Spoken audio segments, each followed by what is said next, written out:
Everyone wants to jump higher, but here's the ugly truth. Most athletes train blind. They lift, they jump, and they grind, yet the needle barely moves. If you don't know your weak link, strength, speed, elasticity, or technique, you are guessing, and guessing is why your vertical is stuck. Look, man, I get it. You work hard, you're smashing your squats, hopefully anyways. You're going out and jumping and sprinting, but still you're not jumping as high as you know you could be. And you're probably frustrated and questioning yourself like I did early on in my jump career. But don't worry, it's not because you're lazy, you're just training the wrong thing. You might be strong but slow. You might be a little bit springy but weak and not jumping high. Or you might actually have some power behind you, but you feel uncoordinated and clunky when you go to jump. So until you know what's holding you back, you're just going to be spinning your wheels. So early on in my jump career, I had to learn this the hard way. When I first started jump training, I could squat 140 kilos and I came from a powerlifting background. I was already pretty strong, yet I was very unathletic and I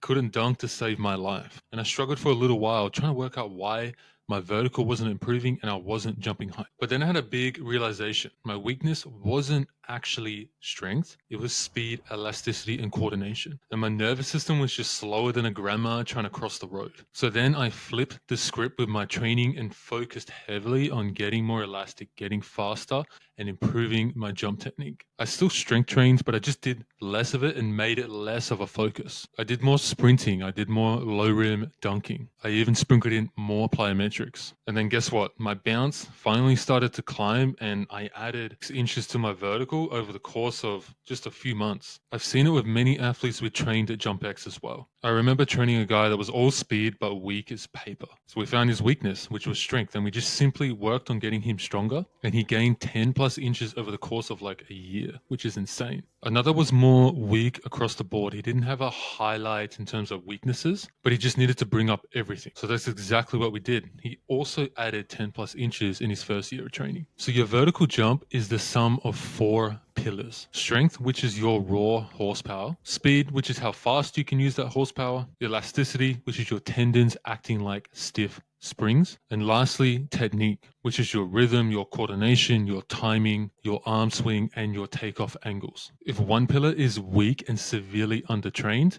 your whole jump suffers. It's pretty much just a force velocity equation. Force without speed means you're not going to jump high. Speed without force means you're not going to jump high. If you have no elasticity, it means you're going to have trouble jumping high when you bring any sort of speed into your approach. And if your technique just isn't there, then you're just going to be wasting all the power you're building. So this is where testing matters and being aware of where you're weak. You got to know how much you squat in relation to your body weight. You got to know how fast you're sprinting. You got to know where your RSI is, so your reactive strength index, or how quickly you bounce off the ground and how high. You got to be filming your technique and studying it and studying jumpers that are jumping well. These things tell you where the gap is, where you're lacking, where the hole is. So then you can emphasize in your training what really matters and actually start to see inches start to stack up over time on your vertical. So here's your move. Stop copying random programs, test yourself and find your weak link. Then you need to attack it. And if you do this correctly, your vertical won't stay stuck and you forever know how to increase your vertical too. Now go out and figure out your weak spot. So then you can stop guessing and start jumping higher. So if you want to find out why your vertical is stuck and exactly how to fix it, I've dropped a free quiz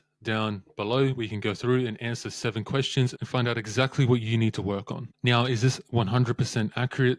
No, it's just 7 questions. It's not going to be 100% accurate. If you want that, you're going to need to go into a lab with force plates, timing gates, and a whole bunch of other expensive equipment. But if you want a fast and easy way to quickly give you an idea of what you need to work on, then click below and check it out.